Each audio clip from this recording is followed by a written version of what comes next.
उपासक को इन 4 अवसरों पर कभी वार्ता नहीं करनी चाहिए। पहला, जब आप दाह संस्कार के लिए किसी के साथ जा रहे हो, दाह संस्कार हो रहा हो, उस समय सिर्फ भगवत चर्चा, सिर्फ भगवत नाम कीर्तन, इसके अलावा कोई चर्चा नहीं होनी चाहिए। बाबा कहे, चाहे गृहस्थ हो चाहे विरक्त। शौच के समय, लघु शंका के समय मौन। स्नान प्रारंभ हो गया तब यमुनाष्टक या मंत्र आदि जो भी। शौच में मौन, लघु शंका में मौन। किसी बीमार के पास कभी जाइए, भगवत नाम कीर्तन कीजिए, भगवत चर्चा कीजिए, अन्यथा मत जाइए। अगर जहां हो किसके पास जाएंगे, भगवत चर्चा नाम कीर्तन करने का अधिकार वहां नहीं दिया जाएगा तो मत जाइए। प्रभु के मंदिर में सीढ़ी में प्रथम कदम रखते ही मौन आश्रय ले लीजिए। कोई भी वार्ता नहीं होनी चाहिए। अगर चूक हो गई, किसी की वहां निंदा हो गई तो वज्र का लीक पाप बन जाएगा। किसी का दोष मंदिर में मत देखिए। सीधे गए, प्रभु से आंख मिलाई, नीचे सर झुकाया, बाहर हो गए। 1 मिनट, 10 मिनट, 1 घंटा, जितना दर्शन कर पाओ, बस इतना। ये सत्संग है, सावधानी। प्रथम सीढ़ी के पैर छुए, मौन, नेत्र नीचे। कोई राधेश्याम कैसे हो, कुछ उत्तर नहीं। सीधे मंदिर में गए, दृष्टि मिलाई। जितनी देर दृष्टि सह पाए रूप, उतनी देर रूप देखो, आंख नीचे करो, वापस मंदिर से आ जाओ।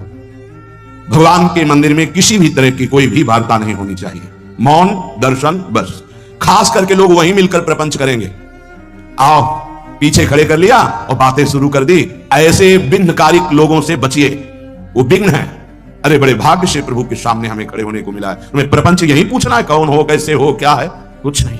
उपासक सावधान, कहीं भी दर्शन के लिए जाए तो सबसे पहले ऐसे लोगों से अपना पिंड छुड़ाए जो प्रणाम नमस्कार बातचीत बिल्कुल नहीं। सीधे गए, आंख मिलाई, आंख नीचे की, वापस हुए, बस। रास्ते में बोलना ही नहीं। इसलिए करे, एक भी व्यक्ति से अपनापन नहीं होना चाहिए। किसी भी संत के पास जाए, मौन का आश्रय ले ले, उससे बोलने, उनकी चेष्टाएं देखें, उनके अनुभव सुने, उनकी बात सुने। आप संसार से आए हो, बड़े भाग्यशाली हो, संत समागम मिला। अगर कोई बात पूछनी है तो अपने परम कल्याण की बात पूछे, अपनी योग्यता दिखाने की ना कोशिश करे। थोड़ा संतों के चरणों में निराभिमान होकर बैठो तो तुम्हें पता चलेगा, अरे ऐसे ऐसे भगवत प्राप्त महात्मा हुए हैं, उनकी वाणियों का स्वाध्याय करो तो तुम्हारा अहंकार मिट्टी में मिल जाएगा। ये अहंकार, तुम 4 शब्द लिख दिए तुकबंदी लिख करके तो अपने को तुम ज्ञानी समझने लगे। बहुत सावधान।